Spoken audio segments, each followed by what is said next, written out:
오늘의 주요 뉴스입니다. 정부가 재건축, 재개발과 같은 민간 택지에도 분양가 상한제를 적용하기로 했습니다. 서울과 과천, 광명 등 투기과열지구가 대상으로 분양가는 주변 시세의 70% 수준에서 결정될 것으로 예상됩니다.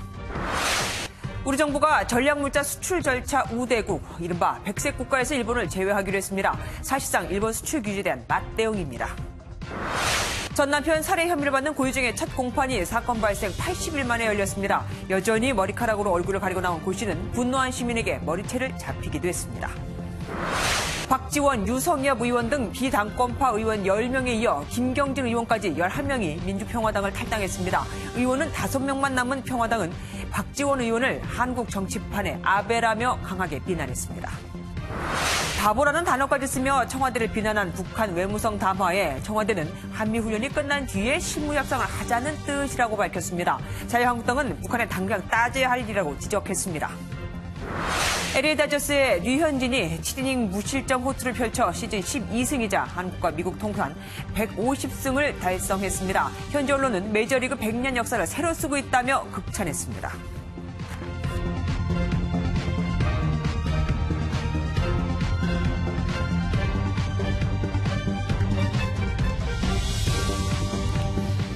정부가 서울 등 투기과열지구 내 민간 땅에 짓는 아파트에도 분양가 상한제를 부활시키기로 했습니다.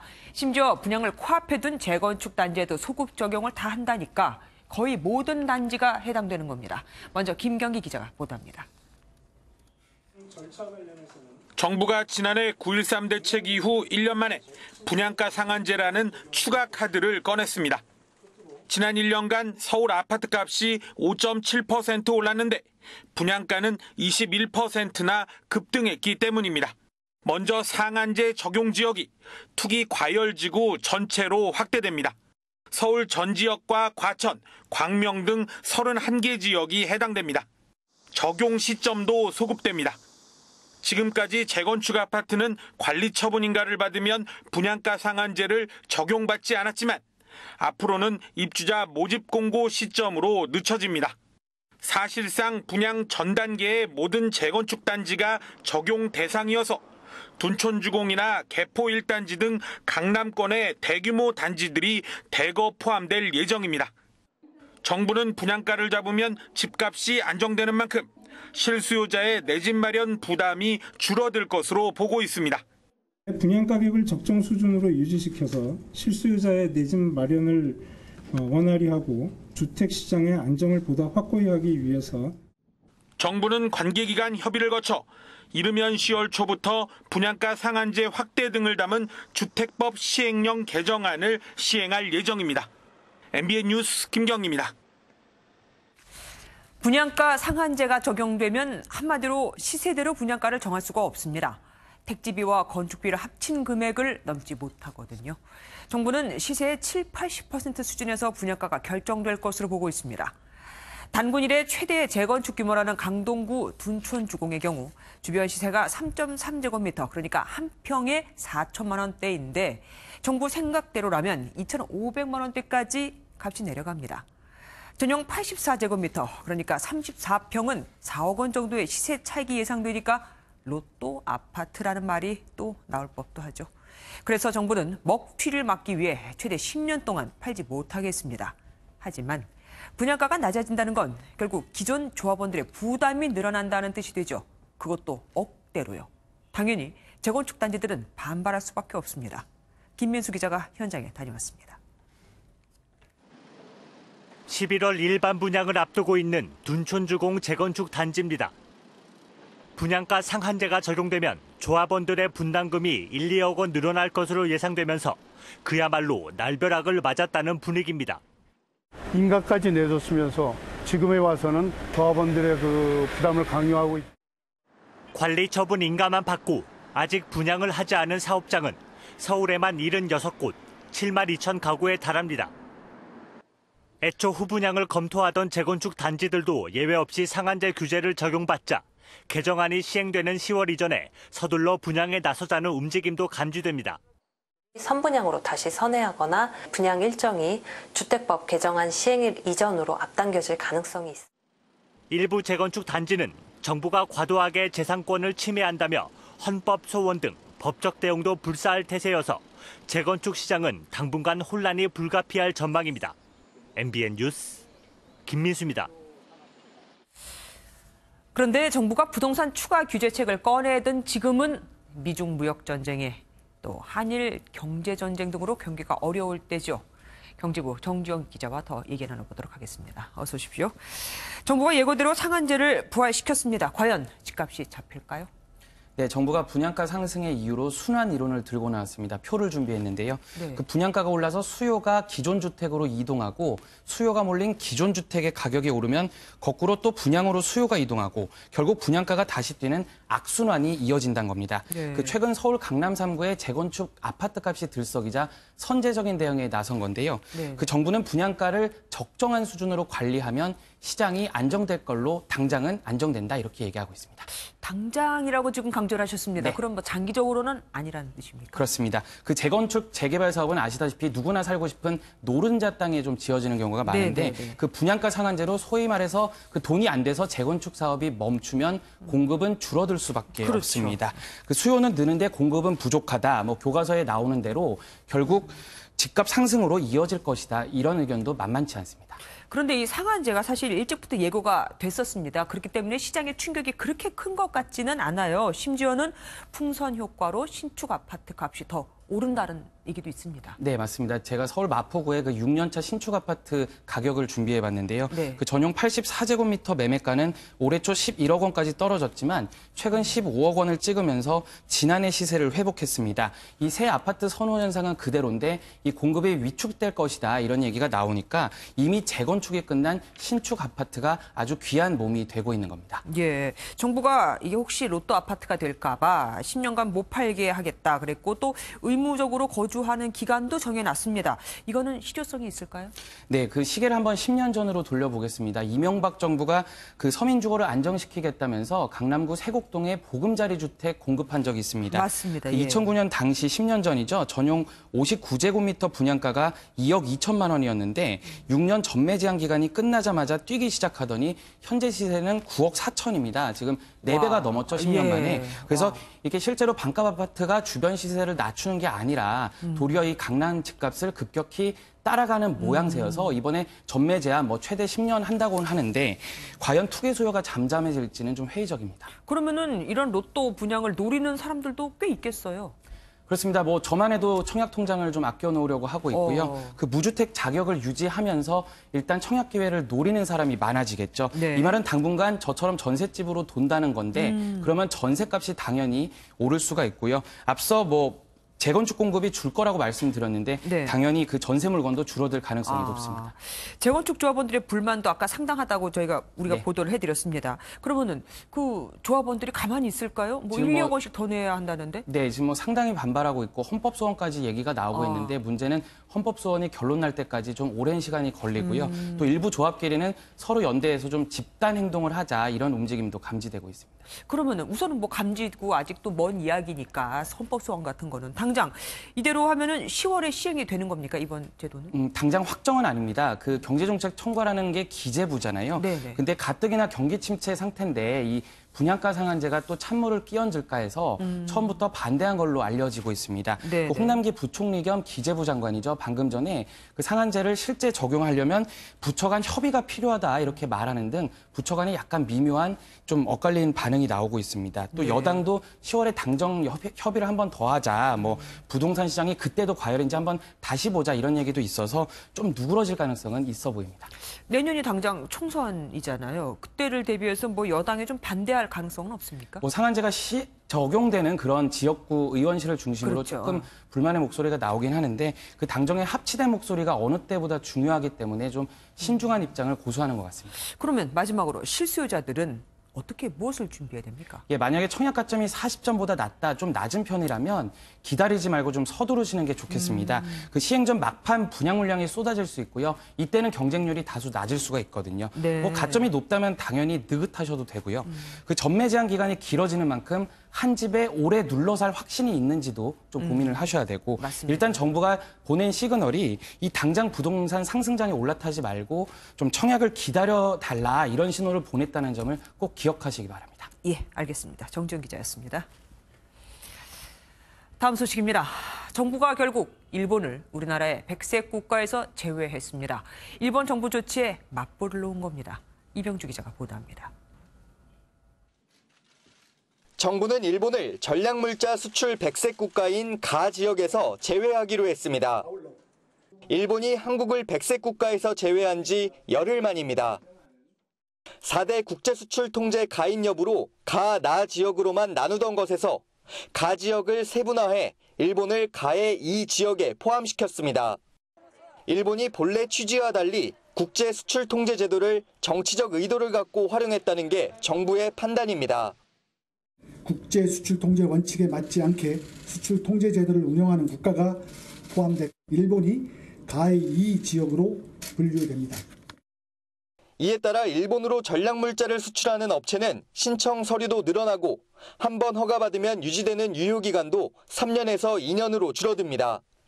개별 허가의 경우에는 수출 심사 기간도 늘어납니다. 일본이 취한 것과 유사한 방식이지만 정부는 일본에 대한 상응 조치는 아니라고 선을 그었습니다. 분명하게 말씀을 드리는 것은 일본 조치와 저희 조치는 절대로 판박이 같은 조치는 아니다 하는 말씀을 드릴 수 있겠습니다. 정부는 수출 지역을 세분화한 개정안을 다음 달 중에 시행할 예정이지만 일본 정부가 협의를 요청하면 언제든 응할 것이라며 협상의 여지를 남겼습니다. MBN 뉴스 이병주입니다. 정부는 당초 지난주에 일본을 백색 국가에서 제외하려다가 오늘로 미룬 거죠. 그날 일본이 한 건의 수출을 허가하면서 우리 정부도 숨고르기에 들어간 거라는 분석이 나왔었는데 정부는 아니라고 합니다. 엄혜린 기자입니다. 지난주 우리 정부는 다그룹을 새로 만들고 일본을 배정할 계획이었습니다. 그런데 4대 국제수출 통제체제를 모두 가입한 나라를 다그룹으로 보내면 일본에 또 다른 공격의 빌미를 제공할 수 있다는 의견이 나오면서 일단 보류됐습니다. 결국 가그룹을 1과 2로 쪼개는 데 시간이 걸렸을 뿐 정치적 고려는 없었다는 게 정부의 입장입니다. 정부는 그러면서 이번 조치가 일본 수출 기업에 직접적인 타격을 주기 위한 것이 아니라 일본 정부를 향한 메시지라고 강조했습니다. 의견 수렴 기간 중에 일본 정부가 협의를 요청하면 한국 정부는 언제 어디서건 이에 응할 준비가 되어 있습니다. 그럼에도 일본의 태도 변화가 없다면 정부는 예정대로 세계무역기구 WTO에 정식으로 제소할 방침입니다. 이에 대해 일본은 한국의 결정이 일본의 수출 규제에 대한 대항 조치라면 WTO 협정 위반이라고 밝혔습니다. MBN 뉴스 엄혜림입니다. 국내 화장품 편집숍들이 인터넷 혐한 발언으로 논란인 DHC 제품을 팔지 않기로 했습니다. 이쯤 되면 사과를 하지 않을까 했었는데 웬걸요. 들에 자신들의 SNS 계정에서 댓글 기능을 없애 댓글을 아예 쓰지 못하게 해버렸습니다. 이상주 기자입니다. 서울 중구의 한 화장품 편집숍입니다. 매장에서 DHC 제품을 찾아봤지만 눈에 띄지 않습니다. 최근 DHC의 혐한 발언이 논란이 되자 전 제품을 매장 진열대에서 빼 창고 박스로 옮긴 겁니다. 오전에 전화 왔었거든요. 지역장을 통해서 국토에 다 연락을 해서 이타적으로 철수하는 지침을 받았었습니다. 14종류가 있고요.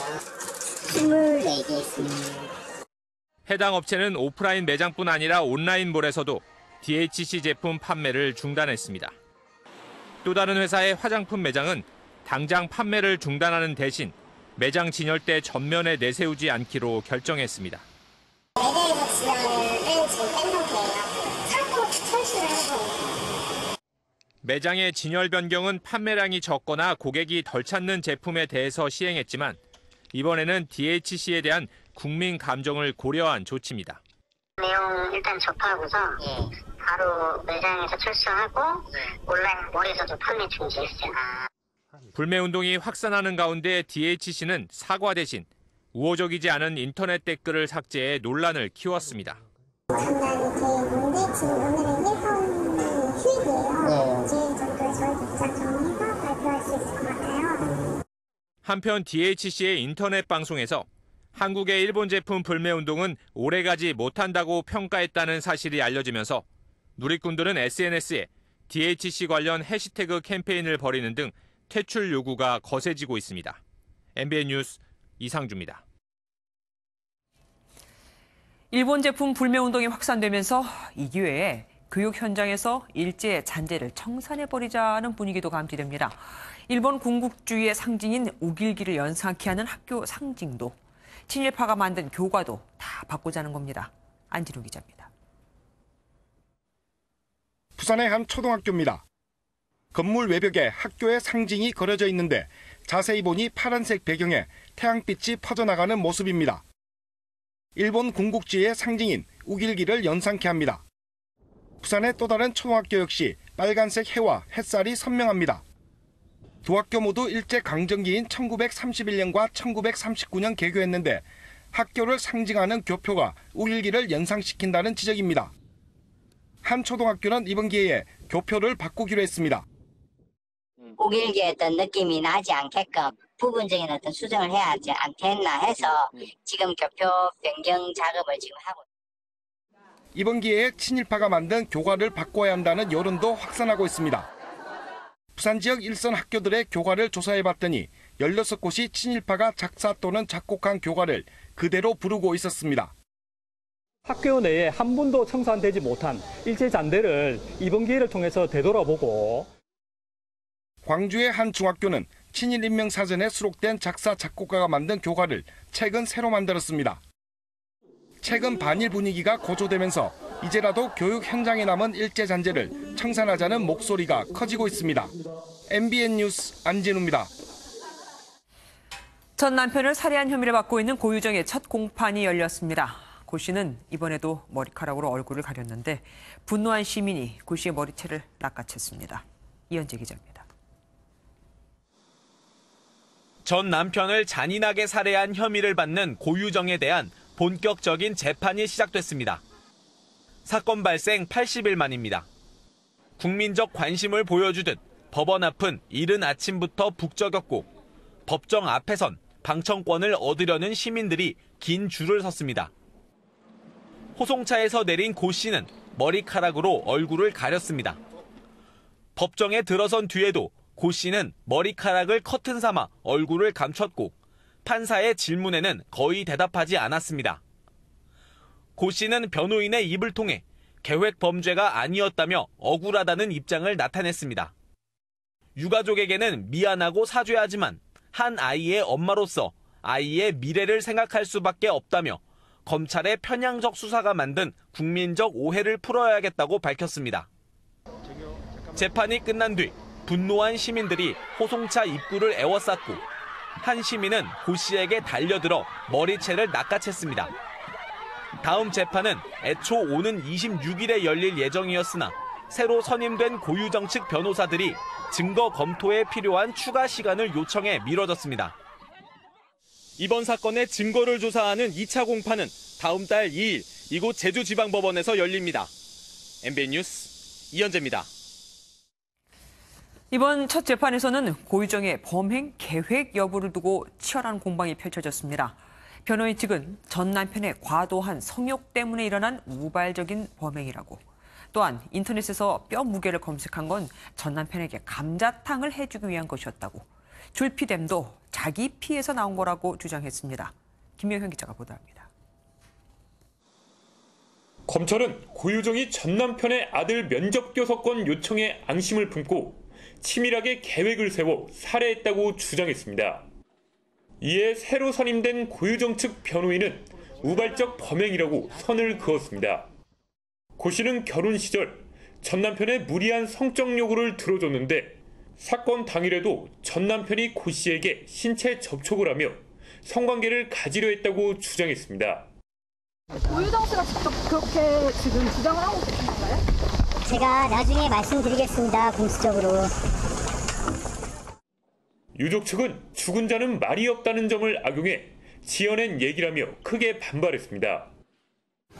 피해자가 없다는 이유로 본인의 명예를 명백히 훼손하는 발언을 한 데에 대해서 저는 큰 분노와 좌절감을 느낍니다. 검찰이 계획범행 증거로 제시한 졸피뎀에 대해서도 공방이 이어졌습니다. 변호인 측은 이불에 있던 혈흔에서 나온 졸피된 성분은 감기약을 먹은 고유정의 혈흔이 몸싸움 과정에서 묻은 것이라고 밝혔습니다. 범행 전 인터넷으로 검색한 졸피뎀 처방 내역도 버닝썬 마약을 찾아보다가 연관 검색이 이뤄진 것이라고 말했습니다. 검찰은 전 남편의 고 씨에 대한 성폭행 시도는 거짓이며 졸피뎀은 고유정이 아닌 전 남편의 혈흔에서 나왔다는 국과수 조사 결과가 있다고 반박했습니다. MBN 뉴스 김영현입니다. 고유정의 의붓 아들 사망 사건과 관련해 새로운 증언이 나왔습니다. 소방당국이 의붓 아들 사망 당시 8장의 현장 사진 중 2장만 공개하고 나머지는 삭제했는데 여기에 윗선의 삭제 지시와 경찰의 압력이 있었다는 소방 내부 관계자들의 녹취록을 MBN이 단독으로 입수했습니다. 김영 기자입니다. MBN이 입수한 소방청의 내부감찰 결과 보고서입니다. 지난 6월 고유정의 현 남편은 소방당국을 상대로 현장 사진 공개를 요청합니다. 다음 날인 6월 25일과 26일, 경찰은 2차례 소방서를 찾아갑니다. 이후 소방당국은 현장 사진 8장 중 2장만 언론에 공개했습니다. 소방 내부 관계자는 당시 윗선 지시가 있었다고 털어놓습니다. 내가 분명히 그 전에 더 있는 걸로 안다, 공개를 사진 더 있는 걸로 안다, 나는 이렇게 얘기했었거든. 이건 공개 안 하는 게 맞다. 사진을 두고 경찰에 압박이 있었다고 말합니다. 경찰에서 아까 왔었을 때 사진이 더 이상 없다고 했는데 다른 사진이 나가버리면 그거 어떻게 되겠냐. 경찰서에서 계속 연락이 왔었어. 경찰은 즉답을 피했습니다. 그 사진 관련해서 좀 갔었죠? 그거는 나중에 저희가 언론 결과 브리핑할 때 다시 한번 말씀을 드릴게요. 고유정 의붓 아들 사망 사건에 대한 수사 결과 발표는 부실 수사 논란과 잇따른 의혹이 불거지면서 한 달 이상 미뤄진 상태입니다. MBN 뉴스 김현입니다. 금은방 주인이 안 보는 틈을 타 순금 40돈과 싸구려 액세서리를 바꿔치기에 달아난 외국인이 결국 붙잡혔습니다. 경찰을 따돌리려고 옷도 갈아입었지만 도주국은 얼마 가지 못했습니다. 손하늘 기자가 단독 보도합니다. 대낮에 한 금은방, 모자와 마스크를 쓴 외국인 남성이 들어옵니다. 순금으로 된 목걸이를 골라 목에 걸어보기도 하고 직원에게 마실 걸 요구하기도 합니다. 공개 보내야 돼요. 제가 퇴직금 타가지고 조그맣게나 보내야 된다고 일에 넣어달리는 거예요. 주인이 보증서를 작성하는 사이 상자에서 순금을 슬쩍 빼내더니 미리 준비한 싸구려 액세서리를 재빠르게 넣는 남성. 바꿔치기를 눈치챈 주인이 손을 잡았지만 남성은 금목걸이를 들고 줄행랑을 칩니다. 방글라데시 국적의 52살 남성 A씨가 1,200만 원어치 금을 훔쳐 달아나는 장면입니다. 신고를 받은 경찰은 순찰차 4대를 동원해 주요 길목을 막은 채 검거 작전을 펼쳤습니다. 200m 떨어진 다방으로 도망친 피의자는 경찰을 발견하고 화장실로 숨어 들어가려다 결국 붙잡혔습니다. 그냥 갑자기 이렇게 들어오면서 누나네 커피 주세요 이러더라고요. 한 모금도 안 막았어요. A씨는 추격을 따돌리려고 갈아입을 옷까지 준비했지만 결국 꼬리를 밟혔습니다. 어떤 외국인이 황급하게 들어가는 걸 봤다는 내용을 듣고서 주변 수색하는 중에 범행 당시에 입고 있던 옷 그리고 마스크를 환복해가지고 갈아입은 상태였습니다. 경찰은 A씨를 절도 혐의로 입건하고 조만간 검찰에 넘길 방침입니다. MBN 뉴스 손하늘입니다. 내리막길을 달리던 차량이 하수관 공사장에 덮쳐서 인부 1명이 숨지고 2명이 크게 다쳤습니다. 사고를 낸 50대 여성은 브레이크가 들지 않았다고 진술했습니다. 박상호 기자입니다. 하수관 공사가 진행 중인 부산의 한 주택가입니다. 잠시 뒤 멀쩡히 서 있던 남성이 트럭 밑에 깔려 있고 다른 근로자는 도로에 쓰러져 있습니다. 사고가 난 건 낮 12시 40분쯤입니다. 내리막길을 달리던 승용차가 하수관 공사 차량을 들이받았고 이 공사 차량이 밀리면서 인부를 그대로 덮쳤습니다. 저 작업 차량이 막고 있었고 그 옆에 이제 신호수가 이제 차를 하고 있었는데 신호수를 떨어받고 차도 떨어박았어요. 출동한 119 구급대가 바로 구조에 나섰지만 차량 밑에 깔린 1명은 숨지고 2명이 크게 다쳤습니다. 현장은 아수라장이 됐습니다. 사고를 낸 50대 여성은 술을 마시지는 않은 상태였습니다. 브레이크를 밟았는데 차가 안 멈추고 그냥 돌진을 했다 이렇게 얘기를 하긴 하는데 그 부분은 별로 신빙성 가는 상태는 아닌 것 같습니다. 경찰은 운전자를 상대로 추가 조사를 벌인 뒤 차량 감식을 통해 정확한 사고 원인을 밝힐 예정입니다. MBN 뉴스 박상호입니다. 경기도 수원에서 40대 남성이 흉기에 찔려 숨졌습니다. 수원시 산하기관 팀장인데 용의자는 아직도 도주 중이라고 합니다. 이재호 기자가 취재했습니다. 경기도 수원의 한 원룸 건물입니다. 오늘 오전 7시쯤 이 건물 4층에 혼자 살던 40대 남성이 신원을 알 수 없는 남성이 휘두른 흉기에 찔렸습니다. 흉기에 찔린 피해자는 이곳 자신의 집을 나와 20m 떨어진 편의점까지 걸어가 도움을 요청했습니다. 주민의 도움으로 구급대원이 출동해 병원으로 옮겨졌지만 끝내 숨졌습니다. 일단은 피해자 몸에서 휴대폰만 발견되고 지갑이 없어가지고 지갑을 가져가지 않았을까 이렇게 지금 추정하고 있어요. 검거를 해봐야 정확히 알 수 있거든요. 피해 남성은 수원시 산하기관인 수원시정연구원 소속 팀장으로 알려졌습니다. 시정연구원 팀장이요. 고향이 대전이 안 됐더라고요. 혼자 타고 계시고. 경찰은 주변 CCTV 영상 등을 토대로 용의자의 뒤를 쫓고 있습니다. MBN 뉴스 이재호입니다.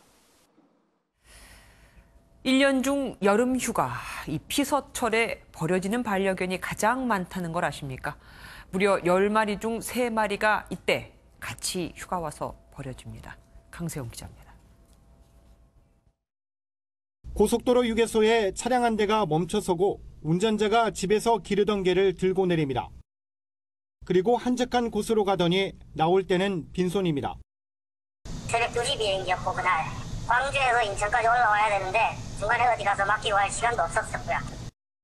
이렇게 버려진 개는 보호소로 옮겨지는데 휴가철에는 빈자리가 없습니다. 원주 유기동물 보호소는 주변에 유원지가 많다 보니 버려지는 반려견 또한 많습니다. 평소의 3배 수준입니다. 노령견이나 병든 이런 강아지를 데리고 왔다가 갈 때는 전남 여수의 동물보호소도 유기동물로 가득 찼습니다. 이 강아지는 태어난 지 한 달밖에 되지 않았는데요. 여수의 한 관광지에서 발견됐습니다. 앞으로 보름 동안 견주를 찾지 못하거나 분양이 되지 않으면 안락사될 수 있습니다. 2014년부터 의무화된 동물등록제도 무용지물입니다. 버려진 개들은 하나같이 견주의 정보를 담은 내장칩이 없었습니다.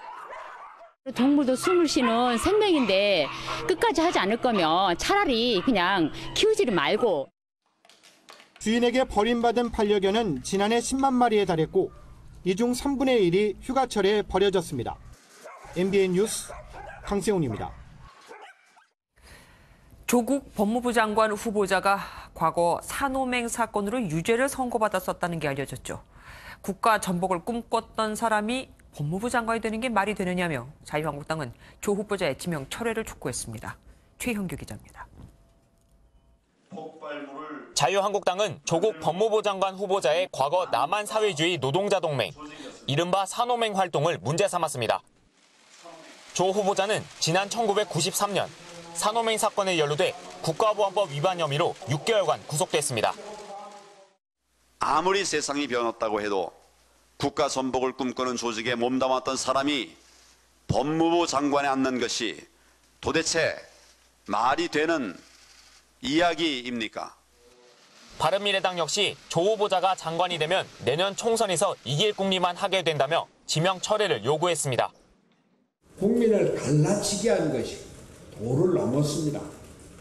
조국 수석의 머리에는 50.1대 49.9의 선거 논리밖에 없습니다. 여당인 더불어민주당은 처음부터 어느 누구는 절대 안 된다는 식의 논리는 막무가내에 불과하다고 반박했습니다. 사법개혁에 대한 우리 국민의 여망에 부응하는 문재인 정부의 장관 그 내정과 사법개혁 의지는 분명해 보이고 또 정당합니다. 이런 가운데 청와대는 모레 조 후보자 등 7명의 장관과 위원장 후보자에 대한 인사청문 요청안을 국회에 보낼 예정입니다. MBN 뉴스 최영규입니다. 당시 대법원은 조국 법무부 장관 후보자가 가입했던 산호맹 산하 남한 사회주의 과학원을 이적단체로 보고 유죄를 선고했습니다. 조 후보자도 9년 전 이 때문에 자신이 인사청문회를 통과하지 못할 것이라고 스스로 밝힌 적이 있습니다. 손기준 기자가 살펴봤습니다.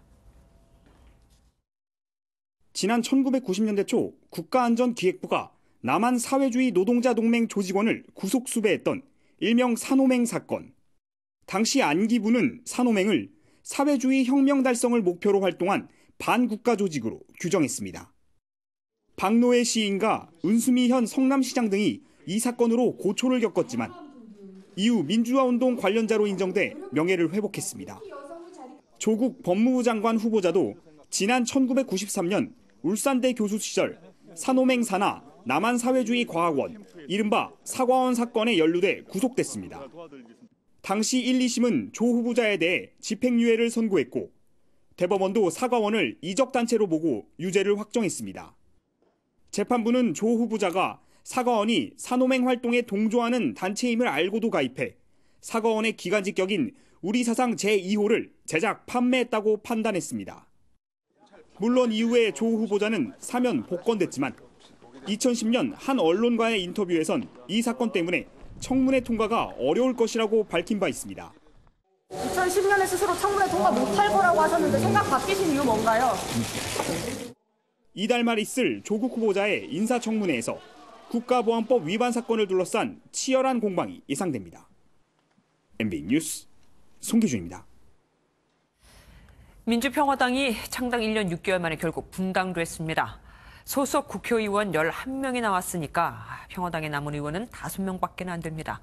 평화당에 남은 당권파는 박재원 의원을 아베 추종자라고까지 표현하며 맹비난했습니다. 선한빛 기자입니다. 당권파와 비당권파로 나누어 반목하던 민주평화당이 결국 갈라섰습니다. 평화당 비당권파 의원 10명과 독자 탈당을 선언한 김경진 의원까지 하루 만에 11명이나 탈당한 겁니다. 대한정치는 현재 사분오열되고 지리멸렬한 제3세력들을 다시 튼튼하고 건강하게 결집시키면서 국민적 신망이 높은 외부 인사를 지도부로 추대하고 탈당 의원 11명은 유성엽, 김종회, 박지원, 윤영일, 이용주, 장병환, 장정숙, 정윤아, 천정배, 최경환, 김경진 등입니다. 다만 평화당이 국고보조금을 못 받게 하려고 탈당파가 탈당을 서두른 게 아니냐는 비판이 일면서 탈당 날짜는 보조금 지급 이후인 이달 16일로 했습니다. 소속 국회의원 16명 중 11명이 당을 떠나면서 평화당은 정동영 대표 등 5명만 남게 됐습니다. 당권파는 탈당을 이끈 박지원 의원을 향해 비판을 쏟아냈습니다. 결사체를 만들고 그리고 집단 탈당을 강제한 이분의 행태는 대표적인 구태 정치입니다. 특히 평화당 대변인은 박지원 의원을 아베에 빗대며 분탕질, 분열, 강자의 아첨에서 이쏙챙기기라는 전략적 패턴이 똑같다고 일갈했습니다. 이런 가운데 잔류파 중 일부 의원 역시 거취를 고민하고 있는 것으로 알려져 추가 탈당 가능성을 배제하기 어려워 보입니다. MBN 뉴스 선한빛입니다. 어제 북한이 한미훈련을 하는 우리나라를 아주 원색적으로 비난했죠. 그런데 청와대가 이걸 훈련이 끝나면 실무 협상을 하자는 의미라고 해석했습니다. 자유한국당은 북한에 한마디도 못해 국민이 자존심에 상처를 받았다고 비난했습니다. 황지영 기자입니다. 북한 외무성은 바보, 가관 같은 원색적인 단어를 쓰며 한미 훈련에 나선 우리나라를 맹비난했습니다. 이에 대해 청와대 핵심 관계자는 북한이 담화문에 쓰는 단어는 우리와 다른 부분이 있다고 해석했습니다. 그러면서 한미 훈련이 끝나면 비핵화 실무 협상을 하겠다는 의지를 표명한 것으로 보인다고 말했고, 통일부 역시 협상이 시작되면 북측이 더 호응해줘야 한다고 진단했습니다. 남북관계 발전을 위해서 우리 측의 그런 노력에 대해서 북측이 적극적으로 호응해달라는 그런 입장을 다시 한번 얘기하고 이 부분에 대해서 강조해드리고자 합니다. 답보 상태인 비핵화 협상을 촉구하려고 남측에 대한 비난 수위를 높이고 있다는 건데, 더불어민주당 역시 현 시점에서 충분히 예상 가능한 발언이라고 해석한 바 있습니다. 자유한국당은 국민의 자존심이 상처받았다며 청와대를 비판했습니다. 김정은과 핫라인 개통했다고 큰소리 쳤는데 당장 전화를 해서 따져야 하는 것 아니겠습니까? 노골적인 통미 봉남에 대해서 이 정권이 사실상 아무런 대책도 없다는 것입니다. 바른미래당 역시 우리 외교가 동북아에서 소외되고 있다고 목소리를 높였습니다. 이에 대해 정세현 신임 민주평화통일자문회의 수석부의장은 외교적 성과를 내야 하는 김정은 위원장 입장에서 남측이 도와줘야 한다는 신호를 보내는 것이라고 해석했습니다. MBN 뉴스 황전입니다. 최근 북한이 잇따른 신형 무기를 선보이면서 우리 미사일 운용은 어떨까 궁금해지죠. 우리 군은 이미 북한의 이스칸데르급 미사일 기술을 10여 년 전에 개발했으며 오히려 우리 미사일 정확도가 더 높다고 주장합니다. 문제는 이 미사일과 요격 미사일은 다르다는 거죠. 김근희 기자입니다. 북한이 지난 5월부터 4차례에 걸쳐 발사한 북한판 이스칸데르 미사일 KN-23입니다. 정점에서 떨어지다가 다시 올라가 꼬리날개로 상하 좌우로 움직이며 적의 방어용 미사일을 피하는 독특한 비행이 특징입니다. 전문가들은 기존 미사일보다 성능이 개량된 것으로 보지만 우리 군은 이미 이 같은 기술을 10여 년 전에 개발했습니다. 이른바 풀업 기동이라고 하는데 2000년대 초반에 사거리 500km의 단거리 탄도미사일인 현무2B에 이 기술을 적용해 배치한 것으로 알려졌습니다. 청와대 관계자는 현재 북한에서 실험하는 무기 정도는 우리도 다 갖추고 있다며 오히려 그보다 몇 단계 앞서 있다고 말했습니다. 북한은 미사일의 비행 경로를 제어하는 유도장치 기술력이 낮아 정확도 측면에서 우리 미사일이 더 우세하다는 겁니다. 우리 군은 이외에도 사거리 800km인 현무2C와 1000km인 현무3, 철근 콘크리트를 관통하는 타우로스 미사일 등을 보유하고 있는데 모두 북한 전역을 타격할 수 있습니다. 북한은 이것을 요격할 수 있는 시스템이 존재하지가 않습니다. 북한에는. 굳이 해피 기동을 넣지 않아도 북한에 우리가 타격한 목표에 정확하게 타격을 할 수 있습니다. 또한 우리 군 당국은 패트리엇 등 최신 방어 미사일로 북한 이스칸데르급 미사일에 충분히 대응 가능하다고 평가하고 있습니다. MBN 뉴스 김근희입니다.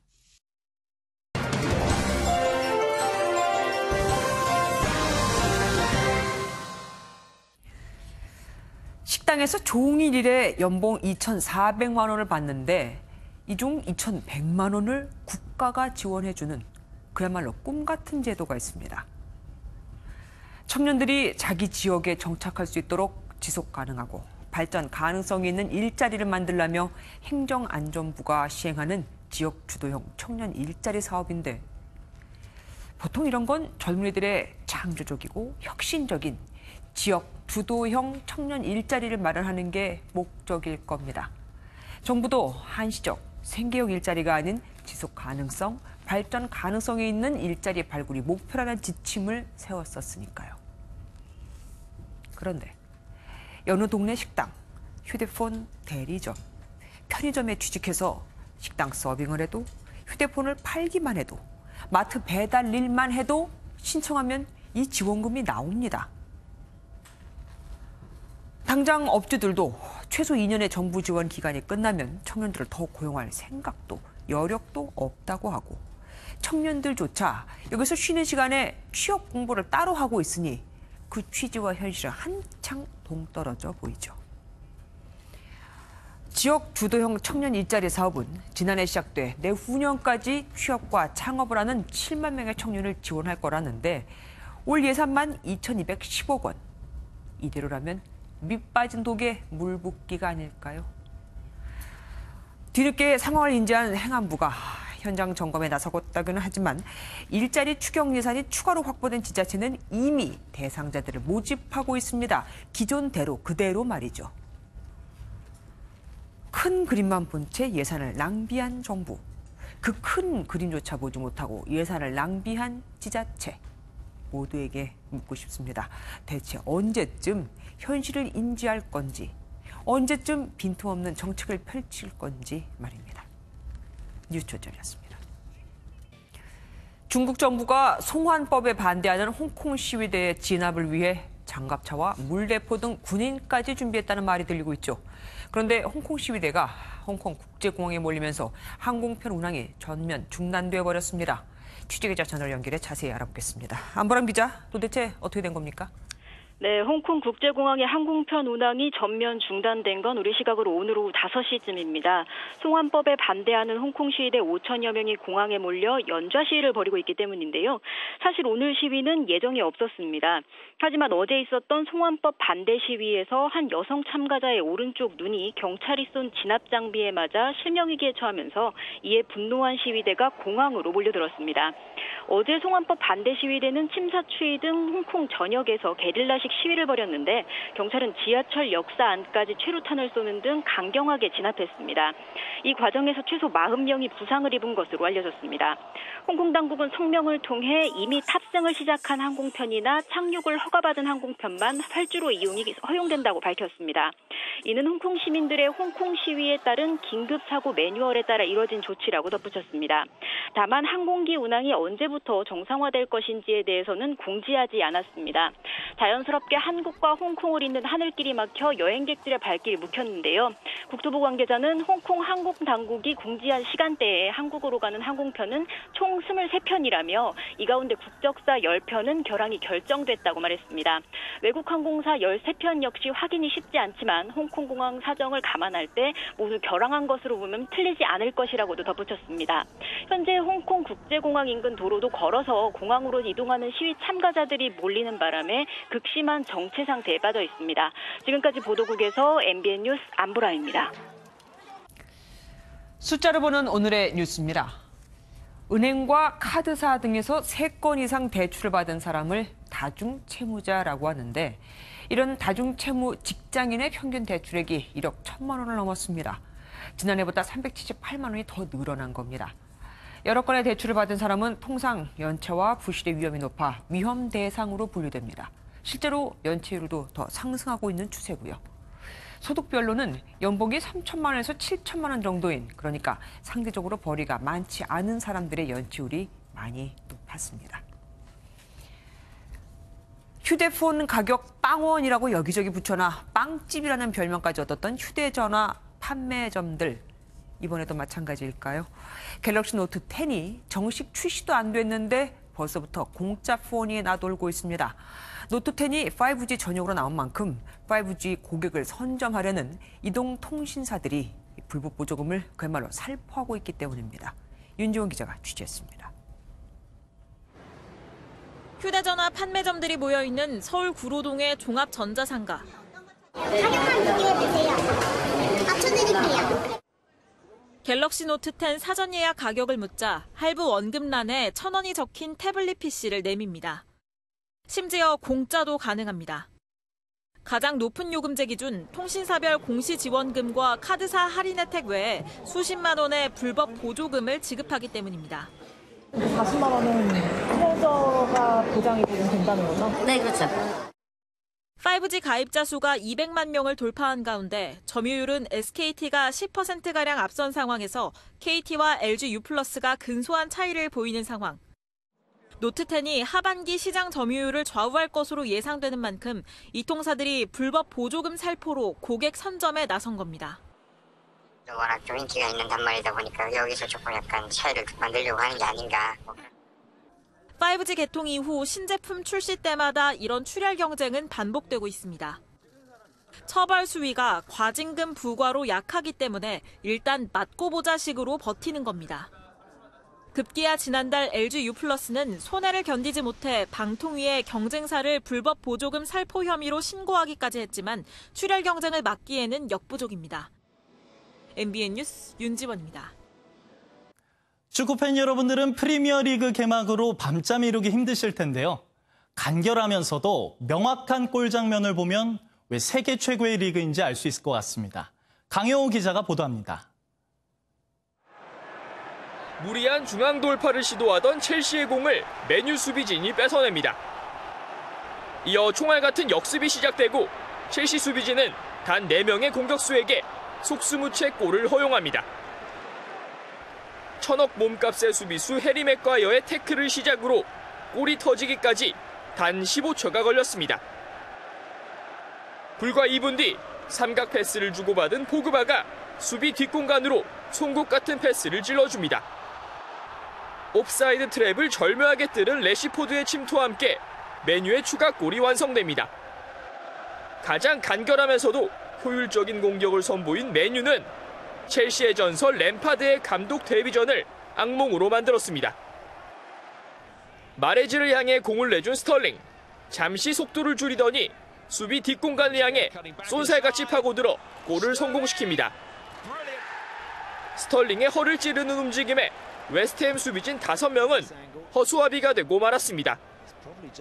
지난 시즌 챔피언스리그 우승팀 리버풀은 아놀드와 오리기의 간결한 압작으로 승격팀 노리치 수비진을 농락했고, 중원에서 공을 탈취한 아스날 미드필더 나일스는 단 한 번의 정확한 패스로 오바메양의 결승골을 도왔습니다. 세계에서 가장 빠른 스피드를 자랑하는 영국 프리미어리그. 현대 축구의 흐름인 간결, 명확한 공격의 교과서를 그대로 보여주고 있습니다. MBN 뉴스 강영호입니다.